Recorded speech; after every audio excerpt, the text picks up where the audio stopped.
hoje em dia, é, trabalhando com nutrição, alimentação de suínos, a gente precisa conciliar uma série de pontos diferentes, né? Seja as questões econômicas, de desempenho, de sanidade, com as ambientais também, né? Pensando especificamente na nutrição. Eu acho que a nutrição de suínos, de aves, ela chegou num desenvolvimento bastante grande, né? E a gente vai fazendo cada vez mais ajustes finos, né?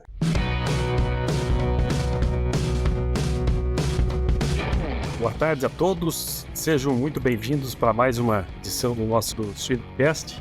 Esse que é um programa bastante dinâmico, democrático, didático também e bastante aberto, com uma gama imensa aí de profissionais da área e áreas afins e também com espectadores bastante diversos, né? Eu sempre gosto de lembrar que nós temos, claro, nossos produtores, os profissionais da área, os futuros profissionais. Hoje nós temos um professor falando que é o interesse para futuros profissionais, e além dos produtores, né?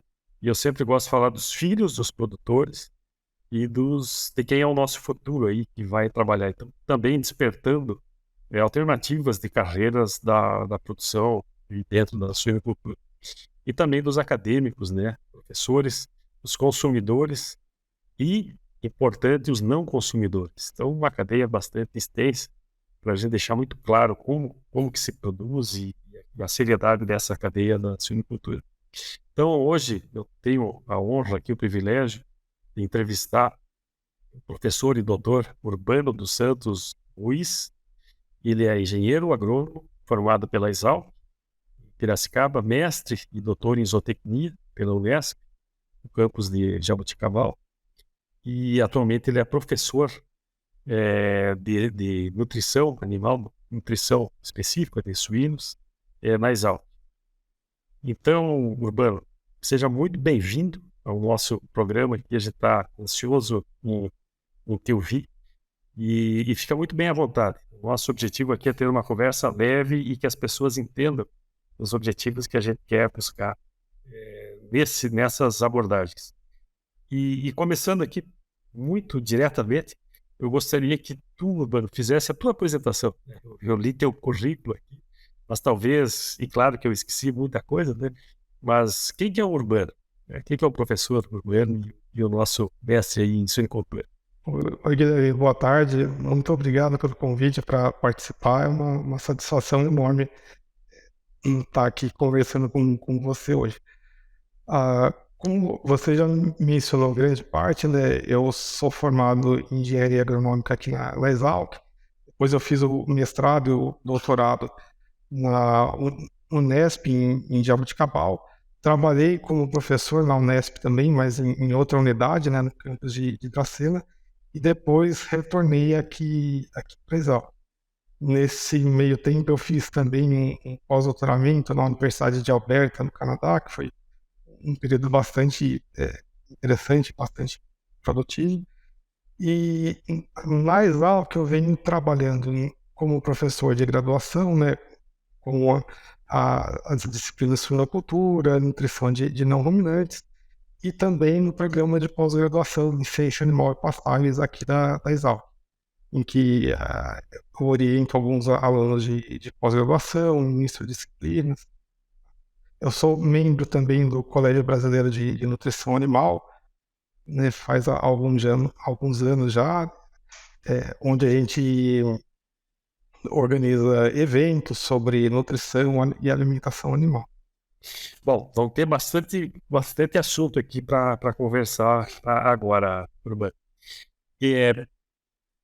Olhando para o nutricionista dentro da cadeia e vendo que a cadeia da suinocultura, o grande impacto do custo é a nutrição, né? O maior impacto é o nutricional. Eu gostaria de discutir contigo o que tu tem pesquisado a respeito de alimentos alternativos, coprodutos, né? Alguns experimentos que tem feito. Só botando um pouco de história aí, Urbano. Eu comecei a trabalhar no interior do Mato Grosso do Sul. E na época nós usávamos aí, os coprodutos, os alternativos, eram sorgo, triticale, triguilho, aveia, centeio, o arroz no interior do Rio Grande do Sul é bastante forte, né? E vários desses aí, por exemplo, o sorgo hoje é quase que um alimento, muitas vezes é um dos principais, né, da cadeia. Mas eu gostaria que comentar, e hoje temos aí o TDGE, toda a questão do TDGS, né? E eu gostaria que tu comentasse a respeito das questões de alternativos, né, que fazem um grande impacto, principalmente em custo, mas também em toda a cadeia e todo o impacto no animal. Fica contigo aí, que eu acho que a gente tem um bom papo aí pela frente. Sim, com certeza.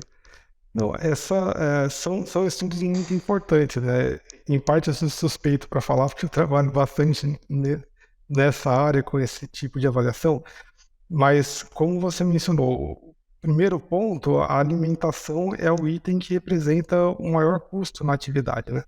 Então é preciso que seja feita uma caracterização muito boa dos alimentos, do valor nutricional, ou seja, do quanto os animais conseguem efetivamente digerir, absorver dos nutrientes para produção, deposição dos nutrientes nos tecidos, para produção de energia, né? E quanto melhor for essa determinação, né? Quanto melhor se determinar o valor nutricional do ingrediente, melhor ele vai ser utilizado nas rações, e isso tem uma importância grande com relação aos custos, né? É, é lógico, além de fazer a avaliação do ingrediente do ponto de vista do valor nutricional em experimentos de digestibilidade, a gente precisa também fazer avaliações da inclusão desses ingredientes nas dietas. Ou seja, se é possível ter inclusões bastante altas, ou se há algum limite que possa trazer algum prejuízo no desempenho dos animais, avaliar se o alimento pode ter efeitos na composição de carcaça, né? E também, e que é um ponto muito importante hoje, avaliar esse alimento do ponto de vista ambiental, né? Algo que está sendo estudado e que tem algumas pessoas trabalhando, ainda são poucas, mas é formular as rações pensando nas questões ambientais, né?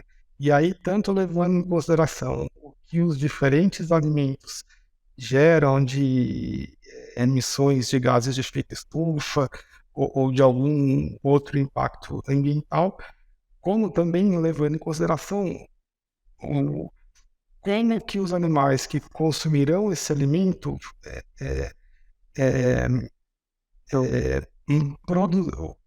quanto de resíduos eles produzirão ao consumir esses alimentos. Então, por exemplo, a formulação das dietas, né, além de ser pensada para atender às exigências nutricionais dos animais, ser pensada também economicamente, né, se a gente imaginar uma formulação de ração de custo mínimo, mas também levando em consideração o impacto ambiental. Isso é algo muito importante. E de fato, né, há anos atrás a gente tinha como os principais alternativos o sorgo, o triticale, e hoje a gente acho que já começa a caminhar para outros ingredientes que, como por exemplo, que são relativamente novos para a gente aqui no Brasil, né?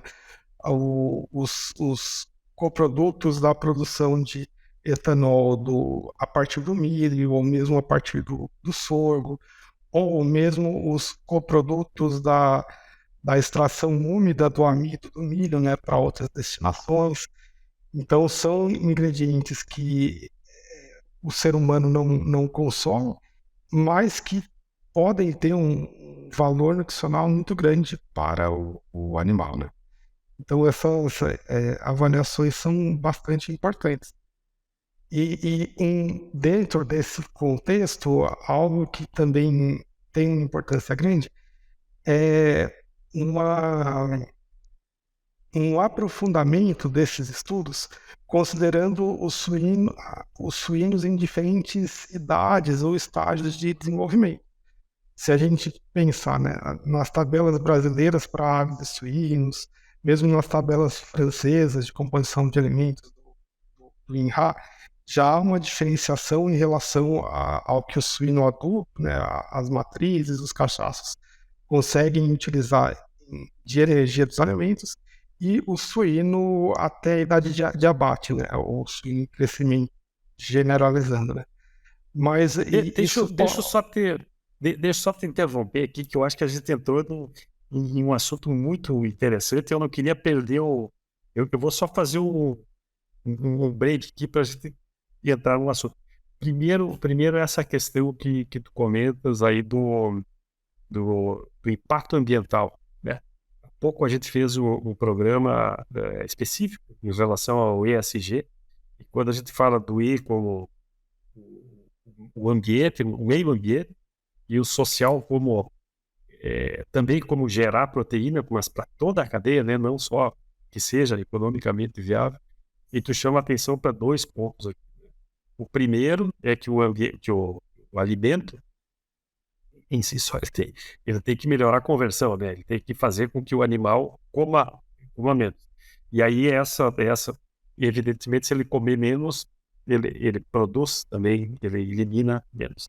Mas também tem essa segunda vertente que tu falas de um alimento específico, buscando essa questão de menor resíduo.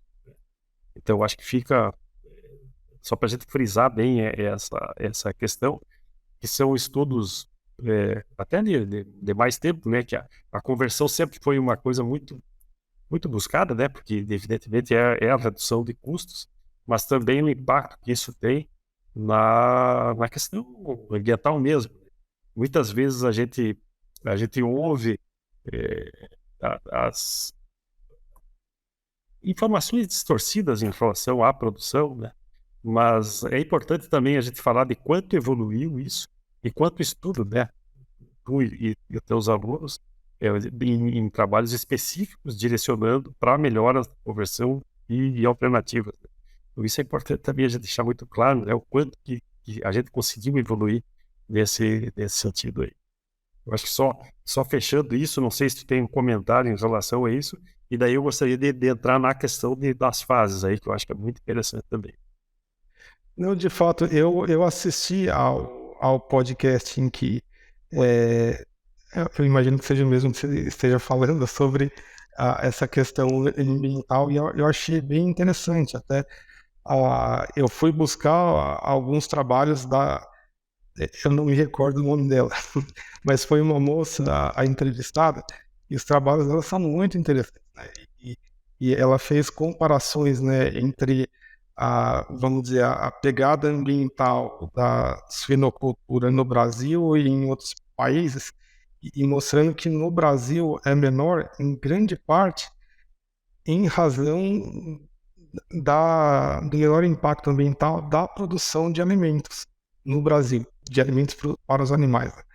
Isso acho que é um ponto bem importante, que precisa ser melhor explorado pela gente, né, para demonstrar que a, a produção aqui é sustentável. É lógico, ajustes sempre precisam ser feitos, mas de modo geral, quando a gente compara o que é feito aqui com os principais concorrentes internacionais brasileiros, eu acho que a gente está na frente, sim.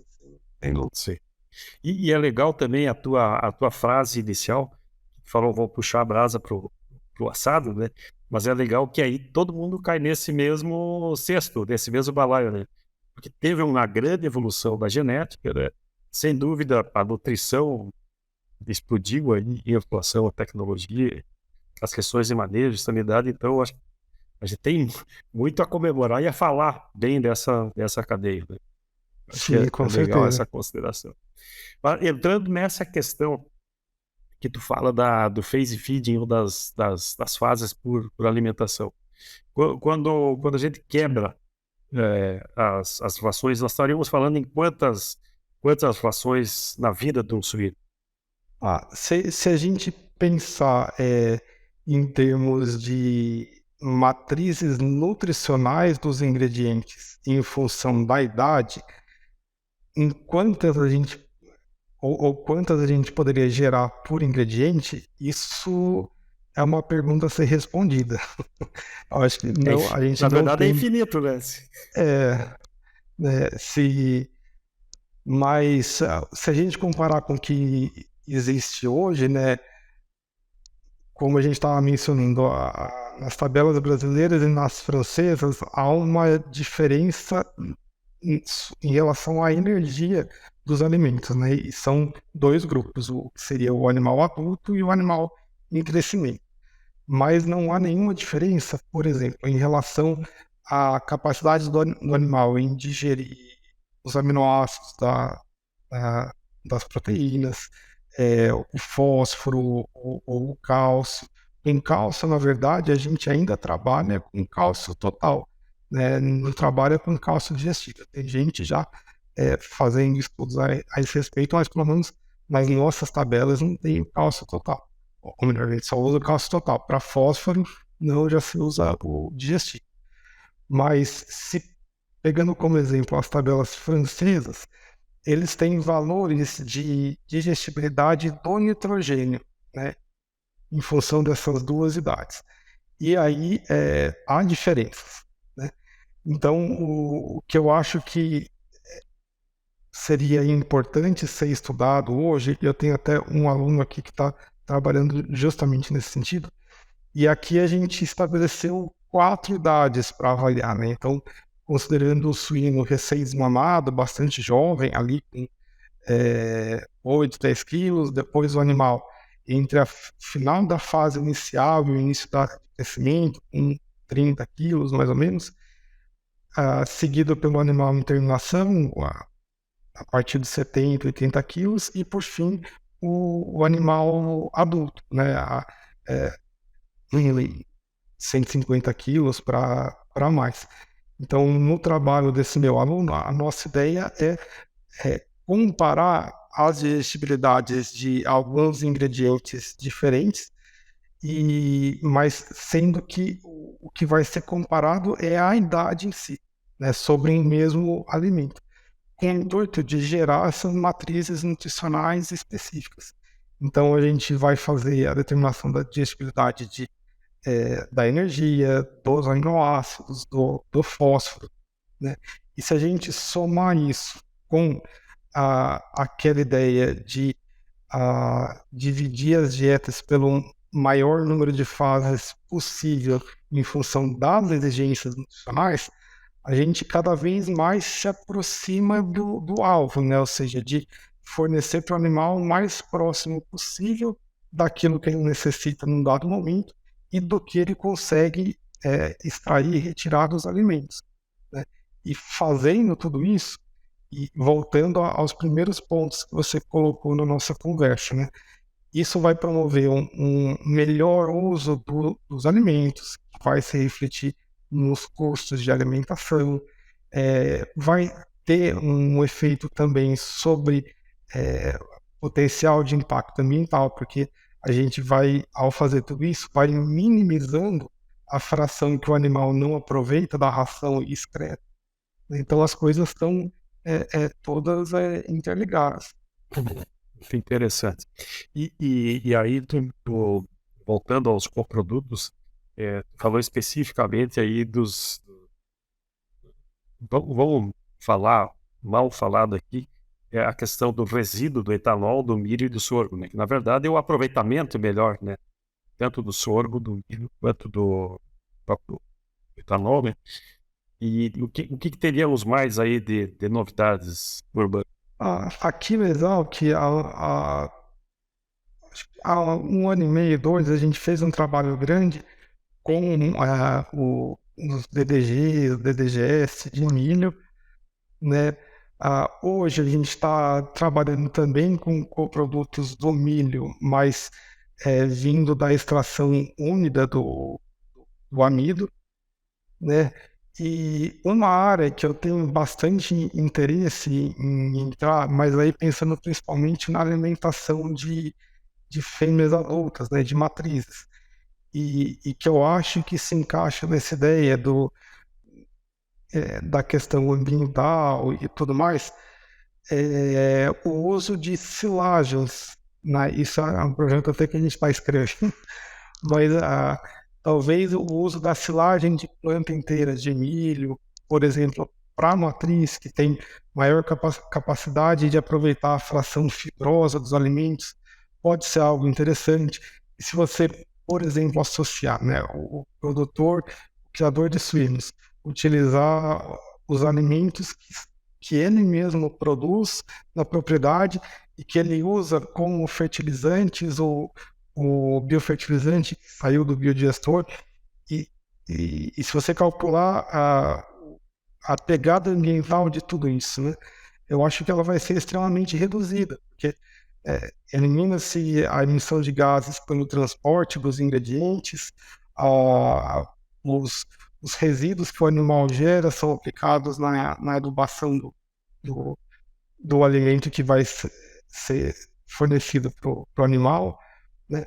Então, esse eu acho que é um ponto interessante. Quando eu tive no Canadá, aí meu trabalho foi basicamente esse, né? Mas aí com ingredientes que são alternativos para eles. Então lá eu trabalhei com feijão fava, com um subproduto do trigo, mas que a gente não tem aqui. Eles chamam de wheat meal run, que é basicamente tudo que resta da produção do, da farinha de trigo, né, do amido. Eles juntam e isso é fornecido para os animais, né, mas sempre tem algo novo. Ah, por exemplo, mas aí era algo mais regional. Quando eu trabalhei na Unesp, eu estava no campus de Dracena, né, que é o extremo oeste do estado de São Paulo. Lá tinha bastante produção de frutas, né, e tinha uma indústria de produtora de suco próxima à faculdade. A gente fez alguns trabalhos avaliando os resíduos nessa produção. Então, usando é, farelo de abacaxi, tanto para leitões como uma fonte de fibra, visando reduzir a ocorrência de diarreia, como também para suínos em terminação, né? A gente avaliou também resíduo da produção de acerola, ou seja, bagaço de acerola, que era bastante abundante na região lá. E alguns resultados foram bem interessantes.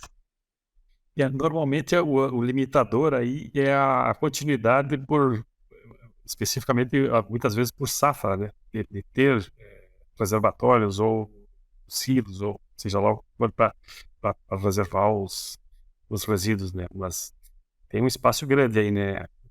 Sim, sim.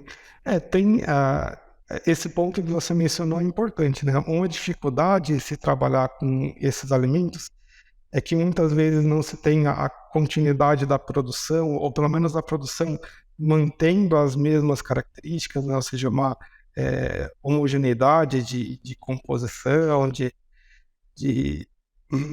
mas é algo inerente a esse tipo de alimento, né? Os coprodutos, né? Por isso que Sim. é o nome. Sim. No início, se eu não me engano, no início dos anos 2000, foi feito um trabalho bastante grande no interior de Santa Catarina e Rio Grande do Sul, com o uso da silagem de milho em matrizes. Mas eram granjas um pouco não tão grandes como se tem nos sistemas hoje. E, de fato, essa questão da pegada que fala, ela era um dos diferenciais. Muito bom.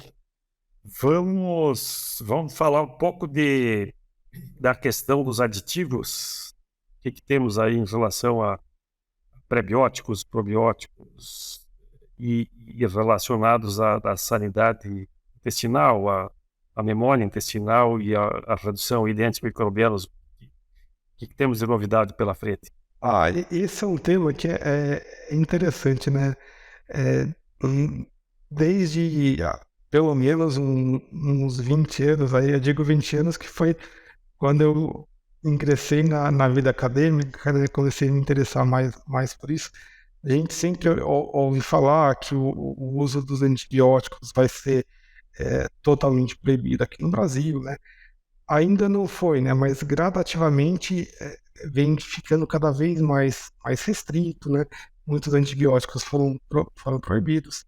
E aí, para se cobrir essa lacuna, uma parte das estratégias passa pelo uso de outros aditivos, né? Que tem pelo menos uma ação próxima daquilo que se espera para os antibióticos.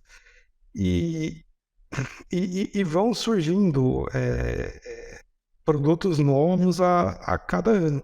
Eu acho que hoje em dia a gente já tem o uso dos probióticos e de uma série de pré-bióticos mais bem estabelecidos, né?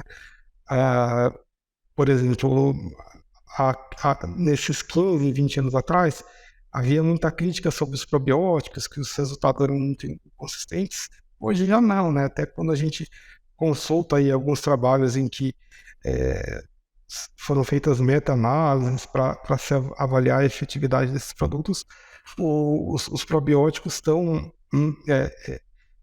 bem colocados ali. Mas hoje em dia, eu diria, tem de relativamente mais novo, né? Os extratos vegetais, alguns óleos essenciais específicos, ou a combinação desses óleos essenciais com ácidos orgânicos.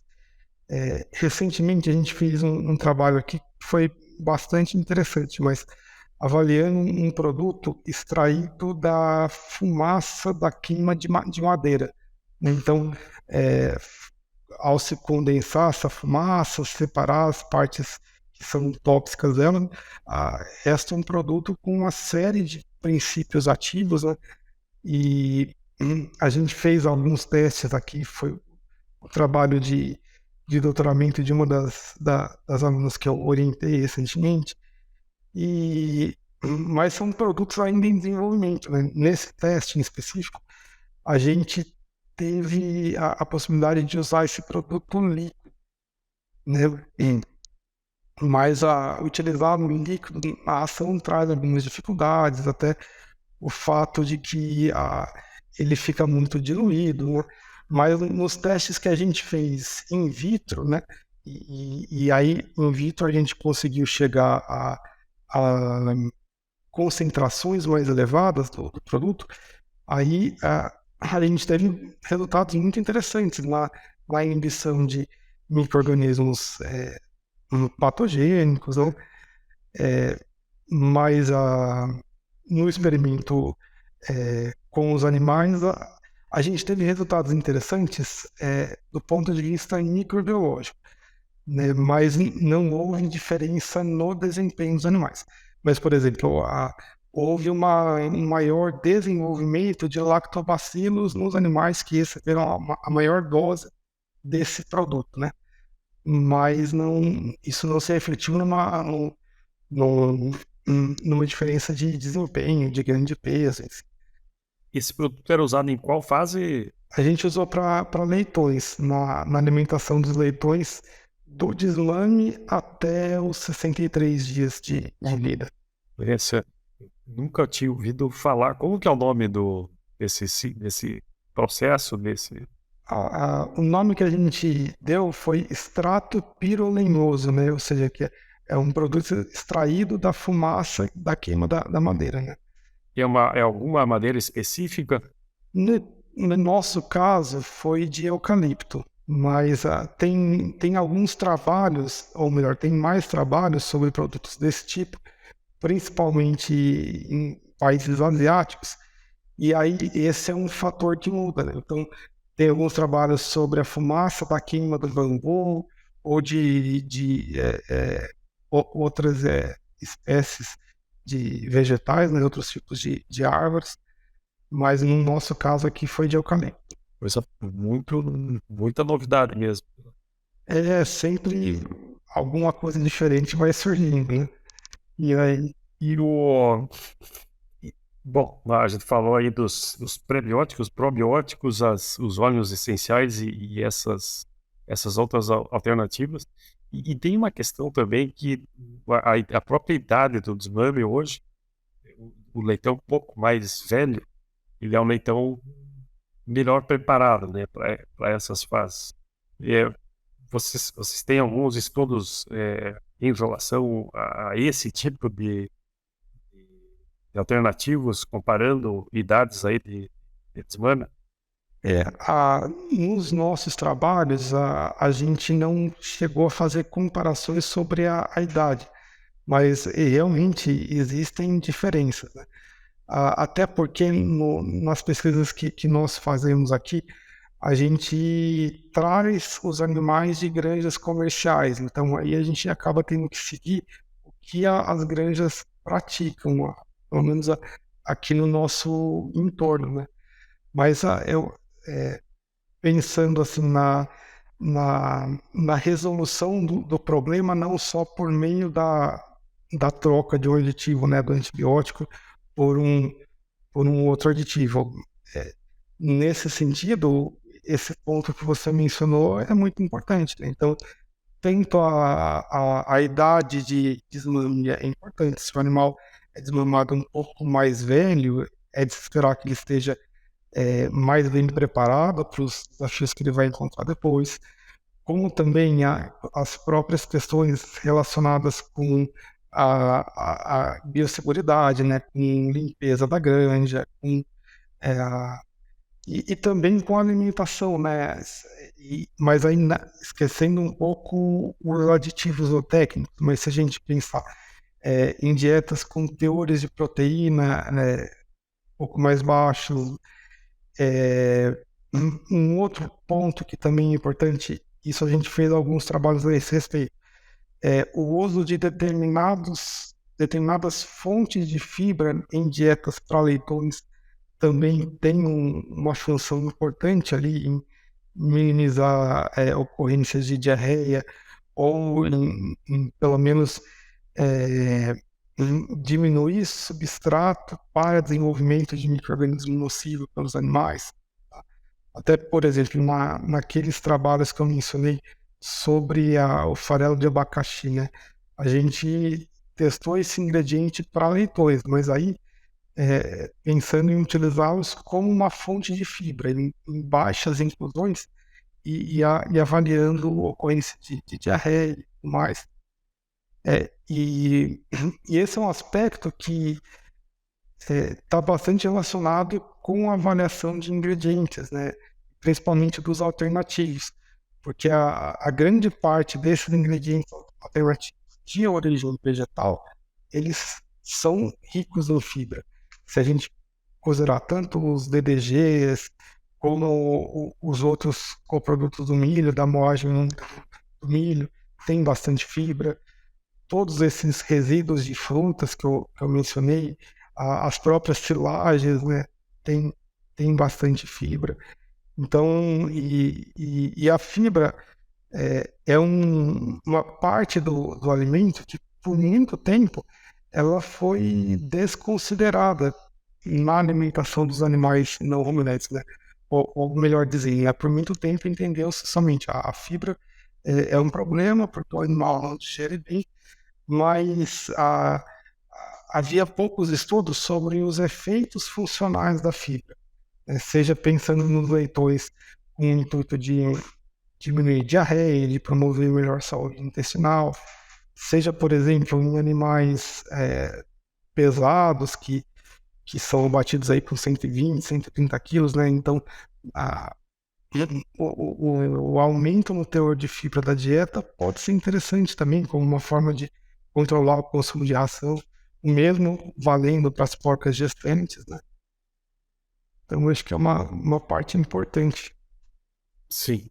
E essa última parte que tu menciona dos animais, carcaça cada vez mais pesada, né? Hoje nós temos aí indústrias trabalhando seguramente com 135 quilos forte, né? Pouco até às vezes mais. O que a gente tem de novidades, de alternativas em relação à deposição ou em relação ao efeito específico na carcaça, no produto final mesmo? Eu acho que em parte, houve um trabalho bastante grande do pessoal do melhoramento genético, né, em passar a selecionar animais que depositassem menos gordura nessa fase, né?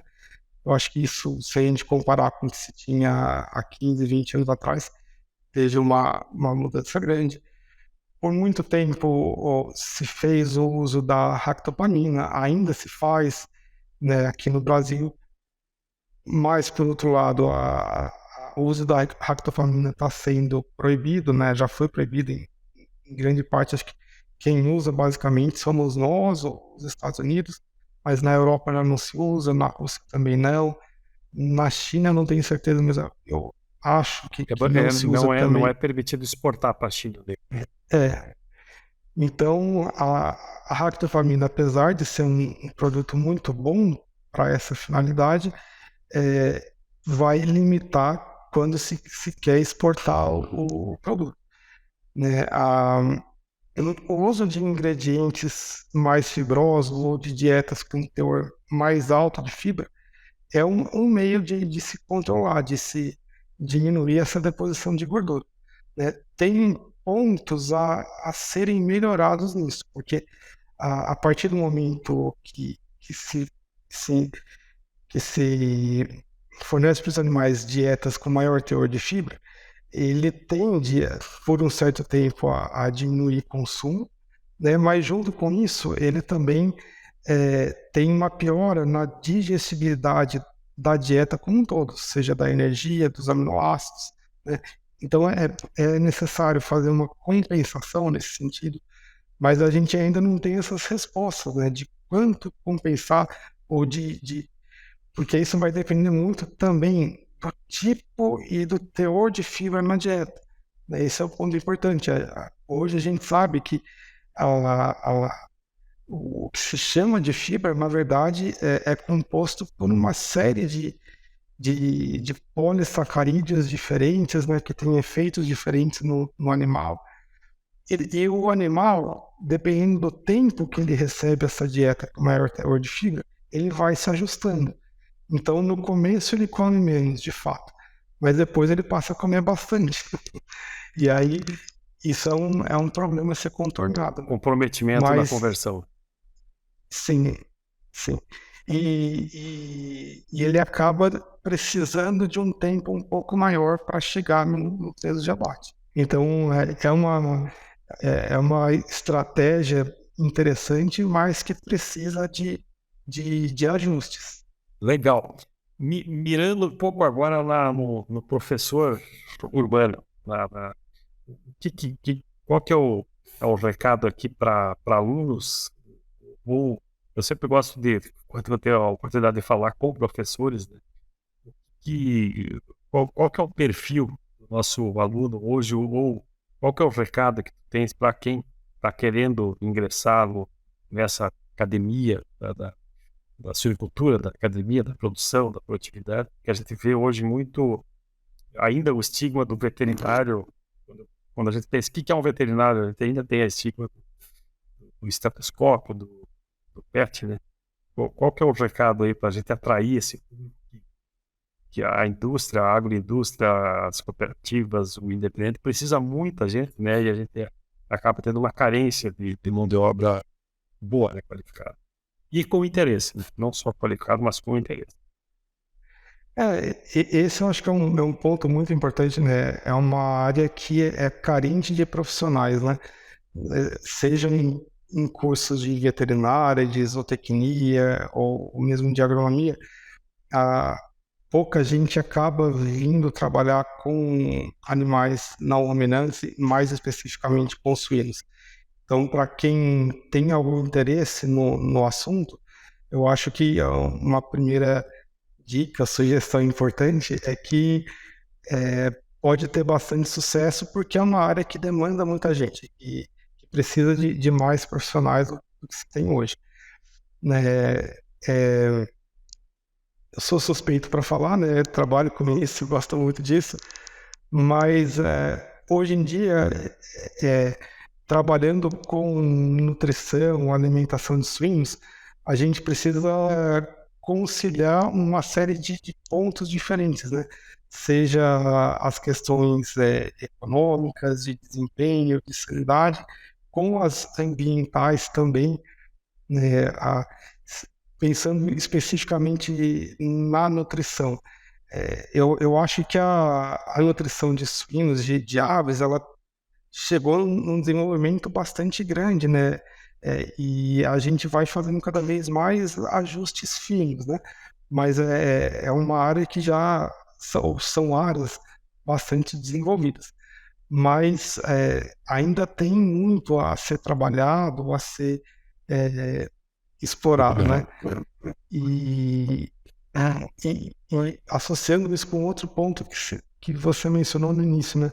Pensando no ESG, né? O E de ambiental, o S do social, eu acho que é algo muito importante para se pensar, né? É que é preciso, logicamente, produzir respeitando o ambiente, sem dúvida alguma, mas também gerando um produto final que a população consiga comprar, consiga consumir, né? Ou seja, que é um alimento de alta qualidade, mas que todos consigam comprar. A carne suína, a carne de ave, eu acho que cumprem esse papel, né? São carnes que não são tão caras, né? Às vezes quem sofre é o produtor, ele poderia receber até mais do que recebe hoje, mas é diferente do que a maior parte das pessoas pensa.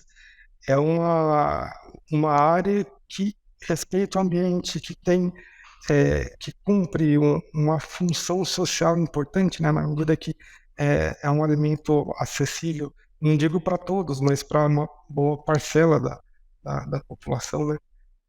Então, quem tiver interesse tem grandes chances de atuar, porque é uma área que demanda e tem bastante coisa para ser estudada, para ser pesquisada.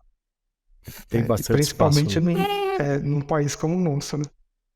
Muito bom, muito legal ouvir isso, porque a gente tem falado com pessoas e professores de várias partes do país, né? E o recado normalmente tem sido o mesmo, né? Essa carência e essa paixão de quem entra, fica e difunde com muito gosto. E Sim, também come com gosto, né? Tem sim, um sabor bastante bom. Mas legal, seguramente. Urbano. E agora indo para uma parte mais leve, mais de finalização aqui. O, o que, qual que é o Urbano fora da universidade, e fora da faculdade, o teu hobby, ou a tua leitura, ou alguma indicação que tu tem para quem está nesse mundo agitado aí, sendo estudante, sendo produtor, é, ou, ou só dando nesse mundo tão agitado aí, qual que é a dica para dar uma aliviada e tornar a coisa mais leve e fazer uma corrente do bem mais eficaz aí? Ah, não, em casa, eu tenho 3 filhos pequenos, né? Então, ao sair da universidade, já Já tenho tem bastante coisa diversão. para. Já tenho bastante trabalho para fazer e tomar conta de 3 hoje em dia não é fácil, né? Ainda mais porque cada vez mais a gente tem mais atribuições, né? Mais a fazeres, né? Mas fora isso, como hobbies que você perguntou, eu gosto bastante de praticar esporte, né? De jogar futebol com meu filho mais velho, né? Que gosta bastante, né? Mas de aproveitar os momentos com a família, tanto com os meus filhos, minha esposa, como irmãs, sobrinhos, os pais, né? Isso é bastante importante. A gente não pode deixar o tempo passar, né? Tem que aproveitar bastante com as pessoas que a gente gosta, que a gente dá valor. Legal. É a complementaridade, né? O trabalho, a seriedade do trabalho, a seriedade do estudo, mas também esse equilíbrio, né? Que é importante até para nos manter mais produtivos. Não, muito bom. Foi muito bom ter conversado contigo aqui. Estamos chegando no final, né? Eu acho que tem tem vários recados interessantes aqui. Agradeço a tua disponibilidade, agradeço o teu trabalho também, né? Eu acho que é importante a gente manter essa difusão aí de conhecimentos, essa difusão de pesquisa, né? Que a academia precisa se alimentar dessa geração aí de trabalhos, né? Então, obrigado pela tua contribuição e te deixo aqui como uma frase final, uma despedida aí, um comentário que tu tenha a fazer para quem está nos escutando. Glenn, eu mais uma vez agradeço bastante pelo convite, foi uma satisfação enorme participar, né? E como comentário final, sugestão, né? Procurar fazer aquilo que gosta, aquilo que tem realmente interesse, que aí as coisas ficam mais fáceis, né? Ficam melhores. Acho que trabalhando com aquilo que a gente efetivamente gosta, né? O trabalho deixa de ser um trabalho e flui mais fácil. Legal. E na produção e na suinocultura especificamente tem um leque imenso, né, de alternativas para fazer o Sim, que gosta. com certeza. Muito bom. Obrigado, Urbano dos Santos Ruiz. Muito bom poder conversar contigo e ter esses direcionamentos aí em relação à nutrição, em relação à academia e também à vida em geral. Muito obrigado e obrigado a todos aí que estão nos escutando. Grande abraço. Muito obrigado, Guilherme.